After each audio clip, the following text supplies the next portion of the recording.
po siya, no? Para sasabihan ko yung mga kamag-anak ko dyan na iboto nila si Migs Nograles at wag na yung Duterte, no? Para mabago na. Wag na yung palitan na nila yung mga mayor nila. Wag na silang bumoto ng wag na silang bumoto ng Duterte, no? Palitan na nila Migs Nograles. Sana tumakbo si Congressman Migs Nograles as mayor. Talagang ikakampanya ko 'yan. At sasabihan ko yung mga kaibigan ko diyan, mga pinsan ko, kamag-anak ko diyan sa Davao na talagang iboto nila si Migs Nograles. Ba?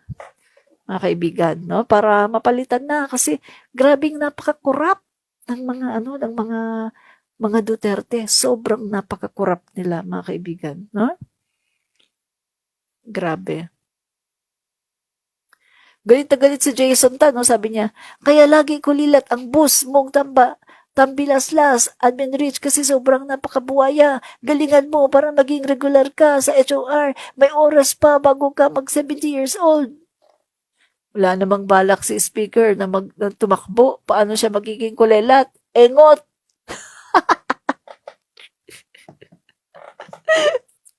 Paano magiging kulelat? Wala naman siyang balak na tumakbo. Di ba?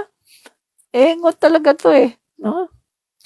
Paul Disipulo, mga buhaya, mga Duterte. Ay, correct po kayo dyan. Talaga totoo yan. Buhaya talaga yan sila. Sobra. Mas malala pa sila sa buhaya. No? Jose B. Baquilar, wala pera ang Duterte kaya noon tumakbo si PRRD, humingi ng tulong kay Emmy Marcos yung mga Ilocano, Visayas kaya nanalo si Digong. At sa po mga kaibigan, dito po sa pagtakbo ni Digong, merong dyan ang China. Pagtakbo ni Sara, meron din po, no?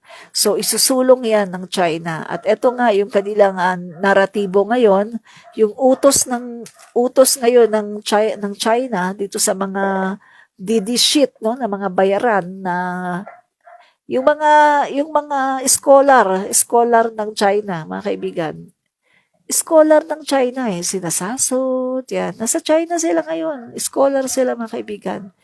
Iisa ang kumpas nila, mga kaibigan.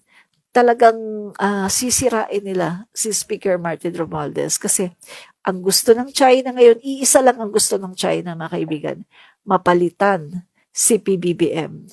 Hindi kakayanin ng China na maging pangulo si PBBM ng 6 na taon. Kaya yan ang kanilang utos, mga kaibigan. Kailangan palitan si PBBM. By hook or by crook, palitan si PBBM. Kaya nga, sila dyan mga kaibigan suportado nila ang destabilization. Sila ang yan, nagpo-push. Suportado nila yan. Kaso palagi namang nauunsyam kasi nagsusumbong naman yung mga ex-generals, di ba? Oh. Yung nagkaroon yung dati gustong patalsikin si Speaker Martin, nagsumbong naman yung mga kongresista kay Speaker. Na-demote ngayon si GMA. Di ba? Palagi mga kaibigan, lahat ng kanilang mga iniisip, merong mga nagsusumbong. So, hindi natutuloy. No? Yung kanilang mga binabalak na kasamaan, hindi natutuloy. So mga kaibigan, by 2022, alam nyo na, no to pro-China. Dahil ang gusto ngayon ng China, maiupo ang kanilang tuta na kandidato, Sara Duterte. Kasi mga kaibigan, kapag si Sara ang nakaupo, kayang-kaya na naman nilang hawakan sa leeg. At kayang-kaya na naman nila, balik na naman sa dati mga kaibigan. Sila na ang mangingisda sa West Philippine Sea. Papaalisin na yung barko dyan, BRP Sierra Madre, wala na yan, papaalisin na yan, mga kaibigan. At talagang kawawa ang mga Pilipino. No? Sa kanila na yan. Ayungin Shoal, sa kanila na yan. Hindi na tayo dyan makakapagpangisda kapag si Sara Duterte ang naging Pangulo. Mga kaibigan, no? Tandaan nyo yan.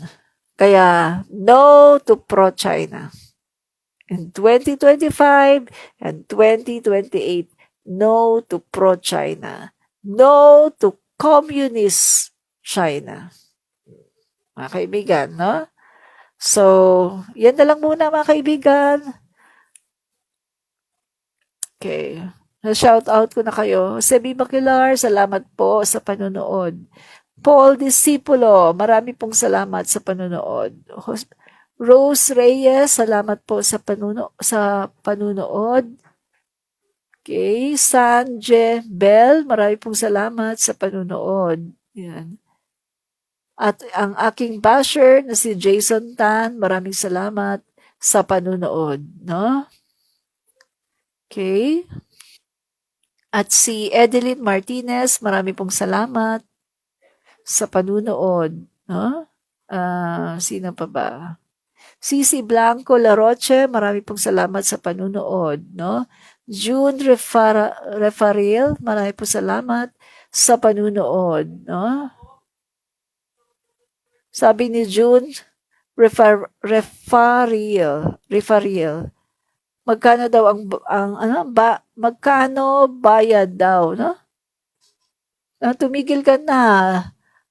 2 lang nanood sa'yo. Sayang ang bayad sa'yo ng amo mo. Walang bayad sa akin. Ikaw, magkano bayad sa'yo ni Duterte? Sa akin, wala. No? Yan, mga kaibigan, maraming pong salamat, no? Hanggang dito na lang po muli tayo mga kaibigan at ako ay nagugutom na, no? Baka mamaya babalik pa ako, no, for another topic, no? Maraming po salamat.